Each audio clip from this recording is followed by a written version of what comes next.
Tanpa terasa, kita sampai di penghujung bulan September.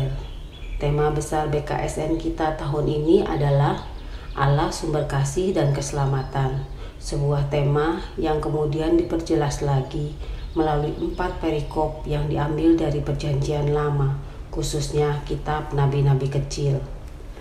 Pada pertemuan pertama, umat diajak menyadari tindakan kasih dan keselamatan Allah itu dari kisah Nabi Yunus. Allah tidak hanya menyelamatkan bangsa Niniwe yang notabene musuh bangsa Israel saja, tetapi lebih-lebih Allah mengajar Yunus dengan tetap setia menyertai Yunus. Walaupun ketika itu Yunus berusaha sekuat tenaga untuk meninggalkan dan menjauh dari Tuhan. Kesadaran akan penyertaan Tuhan dalam setiap masalah hidup ini menggerakkan manusia untuk mewartakan siapakah Tuhannya itu dengan pertobatan atau sikap evangelisasi diri. Pada pertemuan kedua, kembali pengalaman Nabi Yunus memberi pengajaran kepada umat akan kasih Allah yang menyelamatkan. Pengajaran pribadi Allah kepada Nabi Yunus lewat peristiwa-peristiwa yang dialaminya itu juga mengajarkan kepada umat bahwa Allah itu tetap setia menyertai, memelihara, dan selalu menawarkan pertobatan pada umatnya. Pada pertemuan ketiga, lewat puisi Nabi Yoel yang menguatkan hati bangsa Israel sekembali dari pembuangan Babel, Allah memberi harapan pemulihan dari segala kerusakan yang dialami oleh bangsa Israel.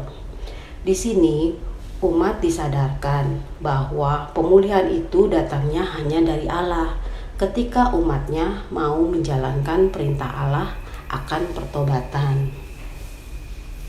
Dalam pertemuan terakhir, kembali Nabi Yoel memberikan serangkaian janji Allah akan pemulihan menyeluruh, bukan hanya pemulihan fisik saja, tetapi juga pemulihan rohani dengan memberikan rohnya kepada seluruh umat Israel.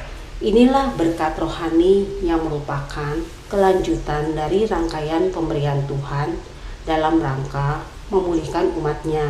Karena tanpa penerimaan roh, meskipun umat sudah menerima berkat rezeki dan jasmani, belumlah lengkap disebut sebagai pemberian Tuhan yang menyelamatkan. Berkat rohani ini diberikan kepada seluruh umat tanpa kecuali. Karena kasih-Nya Tuhan Allah memberikan rohnya dengan mencurahkan kepada semua umat manusia. Tuhan tidak membedakan orang untuk dicurahi. Roh Tuhan memampukan orang untuk bernubuat. Maksudnya, setiap orang dimampukan untuk mengkomunikasikan firman Allah kepada sesama manusia yang lain. Inilah tanggung jawab kita sekarang sebagai pengikut Kristus. Kita yang diberkati dengan berkat yang lengkap, yaitu berkat jasmani dan berkat rohani, seharusnya mampu pula membawa dan mengkomunikasikan kehendak atau firman Allah itu kepada orang lain. Bagaimana dengan Anda?